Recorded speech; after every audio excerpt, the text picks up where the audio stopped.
como Karl Marx conseguiu fazer a abstração de tudo isso? Ele não precisou fazer a abstração, ele não conhecia nada disso. Ele, no seu imaginário, a figura do capitalista se resume ao esquema chamado lucro.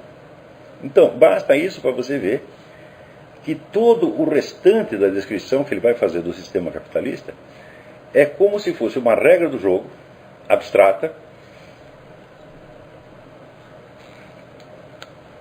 onde só entra em conta duas coisas.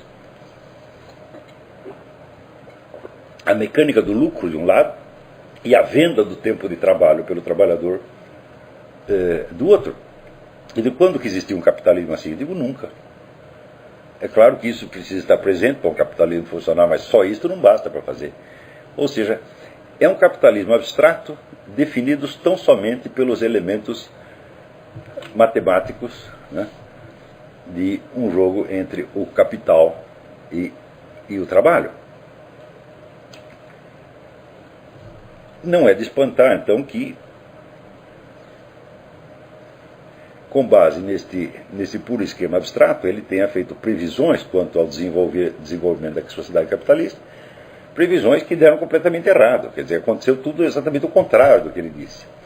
Então ele previa, por exemplo, o empobrecimento progressivo da classe proletária, quando nós vimos que a classe proletária se tornou uma espécie de elite dos pobres em toda a Europa, conquistando vamos dizer, uma posição privilegiada. Na medida que tinha uma posição privilegiada, então perderam totalmente o seu alegado potencial revolucionário, que era, então, o centro, vamos dizer, não só da visão que Karl Marx tinha da história político-social, mas o centro da própria estratégia comunista. E quando se tratou de fazer uma revolução comunista de verdade, não foi possível apoiá-la no proletariado. Foi necessário apoiá-la numa elite de intelectuais que falava em nome de um proletariado inexistente e que, uma vez no poder, tratou de formar esse proletariado exatamente como, depois, quase 100 anos depois, vai ser dito no livro de Ernesto Laclau, né, Hegemonia e Estratégia Socialista, onde ele diz que a vanguarda revolucionária não fala em nome dos interesses de uma classe existente, mas, ao contrário, ela gera essa classe mediante o poder do discurso, invertendo, portanto, em 100%, né, em 180 graus, a descrição, não só a descrição que Karl Marx faz da sociedade capitalista e da sua evolução histórica, mas também a visão que Karl Marx tinha da própria estratégia da Revolução Socialista. Então, nós entendemos que nós estamos diante de um caso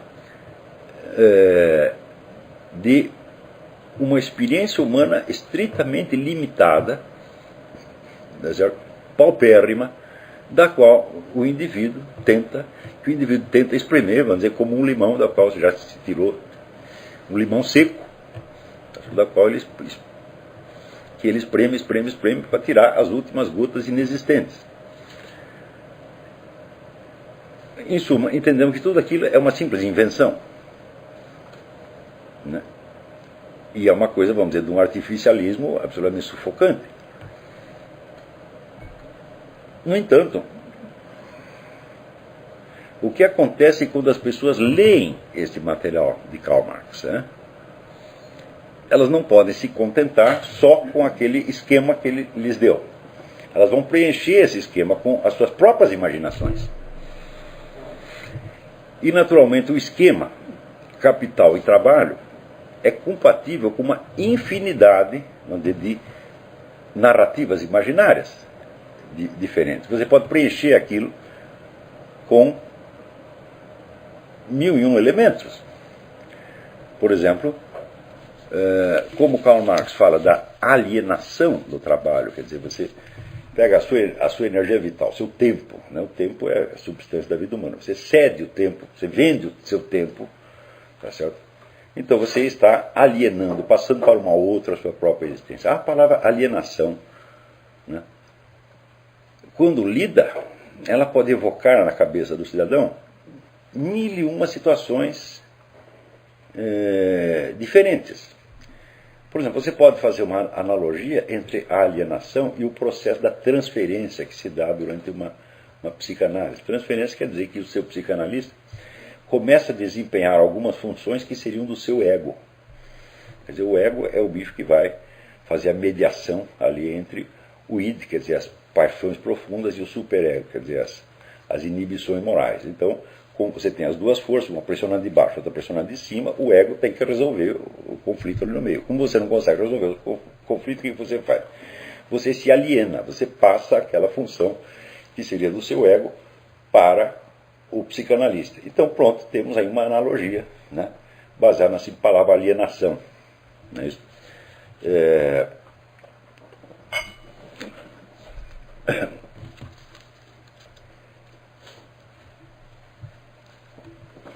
E assim por diante. Por exemplo, quando nós lemos a obra de Georg Lukács, o filósofo húngaro,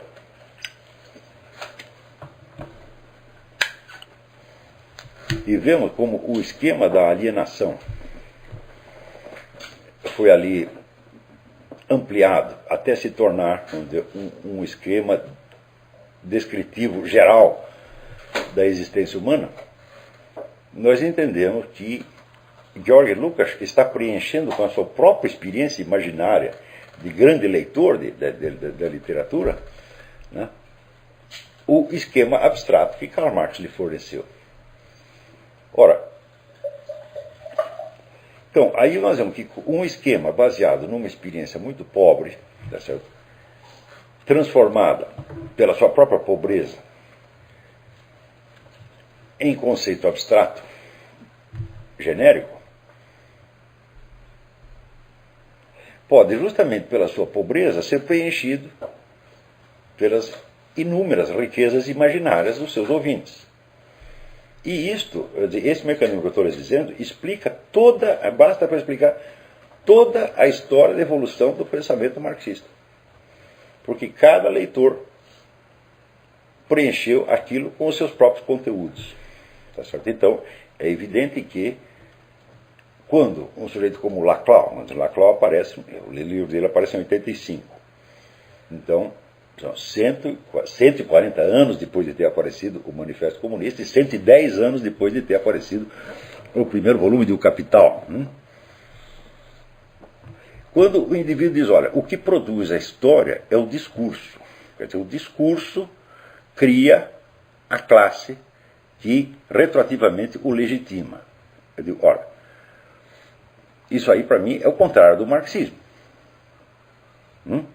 Porque o marxismo diz que a história nasce do conflito efetivo, real, entre interesses econômicos antagônicos. O interesse do capitalismo e o interesse do proletariado. Este choque de interesses reais gera, segundo ele, todas as ideias que entram em jogo no curso do conflito.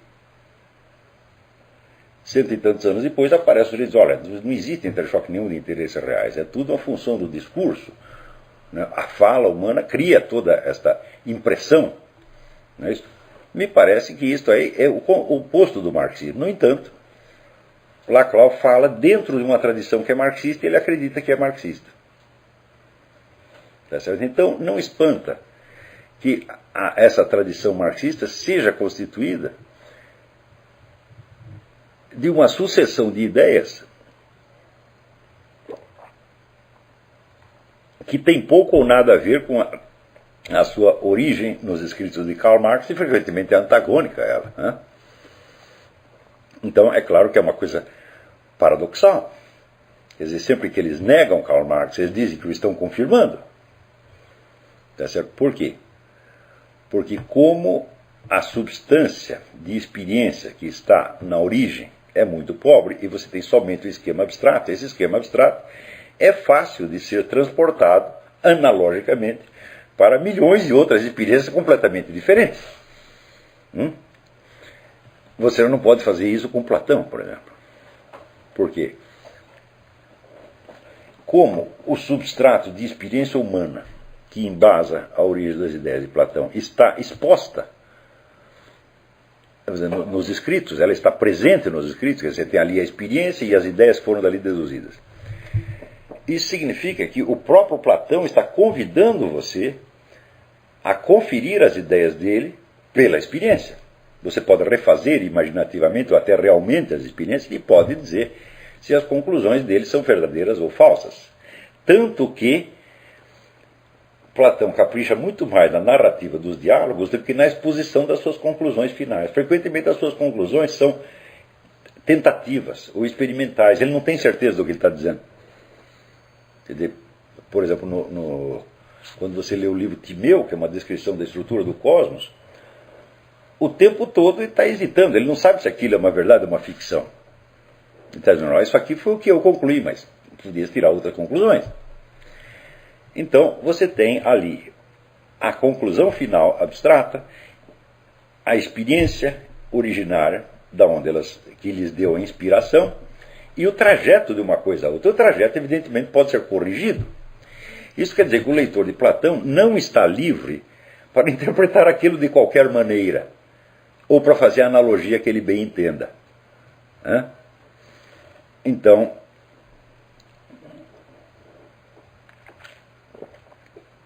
quando você vê, por exemplo, ali o famoso mito da caverna, tá certo? Ele não tirou aquilo do nada.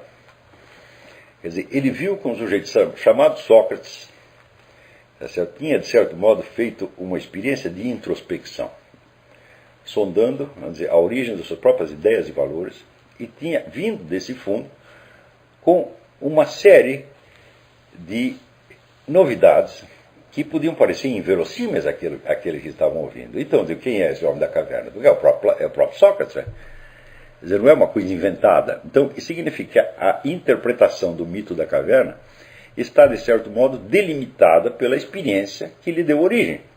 E as conclusões metafísicas, gnoseológicas, etc., que Platão tira do mito da caverna, são verificáveis e corrigíveis por esta experiência. Então nós entendemos que mesmo quando nós não concordamos com as conclusões finais de Platão, nós devemos algo a ele, porque ele nos ensinou a caminhar desde a experiência, real ou imaginativa, até as conclusões filosóficas por meio da técnica que ele chama dialética, sabendo que esta técnica pode falhar no caminho e levar a conclusões que o próprio Platão não pode nos impor com uma certeza. No caso de Karl Marx, como nós não sabemos qual foi a experiência originária, tá certo? Ela não está presente ali, e se Karl Marx a expusesse, ele estaria automaticamente exposto ao ridículo, porque ele não conhecia nem capitalistas e muito menos trabalhadores. Ele nunca esteve numa fábrica na vida dele, né? Então, no caso de Karl Marx, nós temos somente o esquema abstrato final, que nós não sabemos de onde saiu, e por isso mesmo nós podemos preenchê-lo com o conteúdo que nós quisermos. Então isso quer dizer que toda interpretação de Karl Marx que se diga marxista é, na verdade, uma interpretação projetiva. Os indivíduos estão projetando as suas próprias experiências numa forma vazia que admite ser preenchida com qualquer experiência que você queira, inclusive a que seja mais contrária à proposta marxista, como, por exemplo, esta do Laclau. Quer dizer, o indivíduo dizer que a história nasce da luta de classes, quer dizer, do conflito entre interesses materiais antagônicos, e o indivíduo dizer que tudo nasce do discurso e que até o conflito material é fingido a partir do discurso, de mim parece que estão dizendo exatamente o contrário. Tá certo? Então, mesmo quando a experiência desmente Karl Marx, ela pode ser exposta nos termos de Karl Marx e parecer que você está dizendo a mesma coisa que ele disse. Então, veja que a simples análise do texto de Karl Marx não nos permite chegar a essa conclusão. Mas uma vez conhecido o texto, você pode sondar, quer dizer, qual é a experiência humana real do qual isto saiu. E só fazendo isso é que você depois percebe que as sucessivas interpretações de Karl Marx não são interpretações de Karl Marx. São invenções posteriores que guardam com o esquema marxista originário apenas uma analogia. Mas uma analogia, vocês sabem, é uma síntese de semelhança e diferença. Quer dizer que praticamente todo intérprete de Karl Marx é marxista sob certo aspecto e antimarxista sob outro aspecto. Formando-se então, vamos dizer, uma falsa tradição, não é isso? Na qual vale tudo. E, evidentemente, este caráter projetivo das interpretações não pode se reconhecer como tal. Está, de certo modo, está proibido. O indivíduo tem que preencher aquilo de conteúdo dizendo que ele está raciocinando dentro do esquema marxista. E basta isso para explicar, vamos dizer, o senso de continuidade e unidade que existe nessa tradição, que é feita da sua própria negação contínua e do seu próprio desmentido contínuo. Porque todos os indivíduos que criam essas interpretações, eles nunca estão seguros de se eles estão raciocinando dentro do campo marxista ou desde fora. E isso faz com que se apeguem uns aos outros para criar uma espécie de irmandade, uma espécie de conspiração de enganos. Então, de certo modo, então, a tradição marxista vive do seu próprio desmentido contínuo. Então, claro que nós estamos diante de um fenômeno de teratologia intelectual.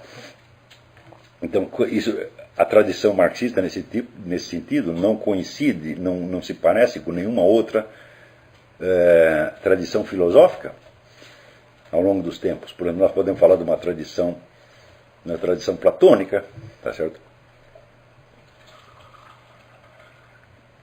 Que reaparece, né, sempre que você vê, seja na própria filosofia, ou seja na literatura, nas artes, etc., etc., vamos dizer, a aspiração de subir desde este mundo da mutação contínua e da contínua corrupção e geração para um outro mundo de estabilidade e permanência. Onde quer que você veja isto, tá certo?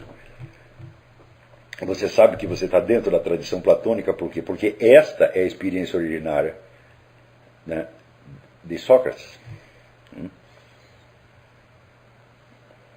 Então, quer dizer, a tradição platônica é uma tradição efetiva, por mais que as pessoas divirjam entre si, elas concordam no essencial.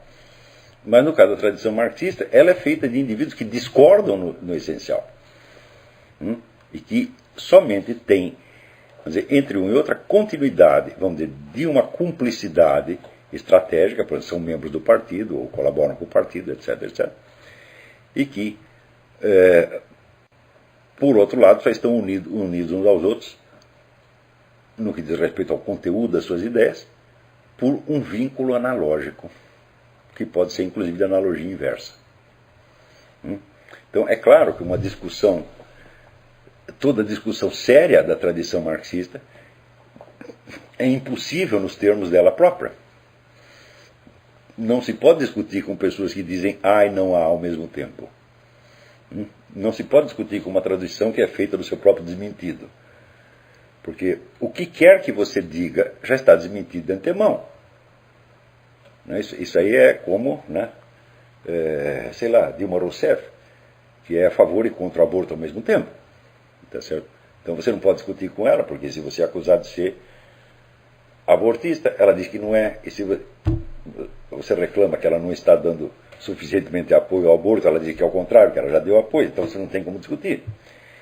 Então, o uso dessa linguagem dupla, que na verdade não é dupla, é múltipla, impede qualquer enfrentamento intelectual sério com a tradição marxista, a qual ganha, então, uma consistência sociológica em número de membros e em solidariedade dos seus participantes, na mesma medida em que a sua consistência intelectual se desfaz e se esfarela dia a dia. Ou seja, qualquer coisa que você diga pode se inserir dentro da tradição marxista se você quiser. Mesmo as coisas mais antagônicas com Karl Marx. Porque além da analogia, você tem a participação no grupo. Então, todos os teóricos marxistas, de uma maneira ou de outra, são ou membros do Partido Comunista, ou simpatizantes, colaboradores, etc., etc. Então, há uma solidariedade social. Então, há toda uma solidariedade social baseada não na adesão às mesmas ideias, mas numa mera analogia entre milhões de imaginações diferentes e um esquema abstrato dado no começo.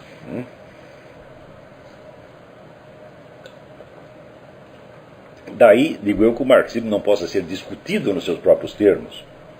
Todas as tentativas que liberais e conservadores fizeram para discutir o marxismo são perdidas, Porque tão logo eles demonstraram que um determinado aspecto do marxismo é falho, é falso em relação à realidade objetiva, aparece uma outra versão do marxismo que diz o contrário.